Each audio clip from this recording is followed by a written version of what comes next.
L'enfant de Dieu qui veut marcher de tout son cœur avec le Seigneur doit s'identifier dans la mort de Christ, selon Romains 6, 3, 4, 5 et 8, 13. Si vous vivez selon la chair, vous mourrez, mais si par l'Esprit vous faites mourir les actions du corps, vous vivrez. Il nous est bien rappelé, si par le Saint-Esprit vous faites, nous devons simplement le vouloir et le Saint-Esprit le réalisera. Le Saint-Esprit nous donne la force de résister et de rejeter. Notre vie est constituée d'épreuves et tentations. Nous ne pourrons affronter la vie que par une consécration réelle et effective à Dieu. C'est alors qu'il fera notre éducation et nous accordera les ressources infinies de sa vie pour y faire face.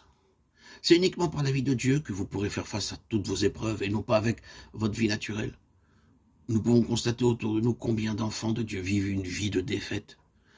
C'est une anomalie qui procède malheureusement de la vie de l'âme, qui est une source de problèmes, de contestation, car l'âme est incapable de connaître la stabilité et l'harmonie. Bien qu'il n'y ait jamais eu autant de psychologues qui ne peuvent régler ces problèmes, Dieu seul est en mesure de changer la condition de l'homme. Il n'y a aucune autre solution en dehors de Dieu. L'homme ne peut guérir l'homme. L'homme est atteint de la maladie du péché. Et, dès sa naissance, la mort est en lui. Dans l'évangile de Jean, au chapitre 4, verset 13, le Seigneur disait à la Samaritaine, « Quiconque boit de cette eau aura encore soif. » L'eau parle de la vie naturelle et cette vie ne pourra jamais satisfaire nos besoins. Tout en étant chrétiens, nous pouvons vivre insatisfaits. Pourquoi ? Parce que nous continuons de vivre de notre vie propre. C'est aussi la raison pour laquelle notre caractère ne change pas.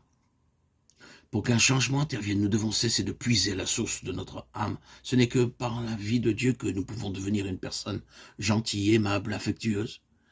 Nous sommes en vérité très prétentieux lorsque nous disons connaître Dieu. Dans la première épître de Jean, chapitre 4, Jean rappelle une chose simple, mais qui nous teste.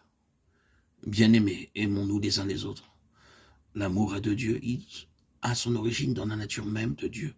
Quiconque aime est né de Dieu et connaît Dieu. Le mot connaître est essentiellement subjectif, il relève d'une expérience. Si nous aimons, cela prouve que nos sentiments ont changé. C'est par nos sentiments que nous pouvons manifester l'amour de Dieu. En aimant nos frères et sœurs, nous témoignons que nous aimons Dieu, mais je ne peux pas dire « j'aime Dieu » si je n'aime pas mes frères et sœurs. Je ne dois pas seulement aimer ceux qui sont aimables et gentils, je dois aussi aimer ceux qui le sont moins. Nous ne pouvons pas vivre le sermon sur la montagne par la vie issue de l'âme, mais uniquement par la vie de l'esprit. Lorsque nous lisons dans Matthieu 5, « Heureux les pauvres en esprit », il n'est pas question de gens simples, mais au contraire de gens très spirituels. Et ils sont appelés pauvres parce que plus nous connaissons, plus nous sommes conscients que nous ne savons rien. Les affligés dans notre âme, dans notre marche, nous serons incompris et plus nous marcherons avec le Seigneur, plus les gens s'éloigneront de nous.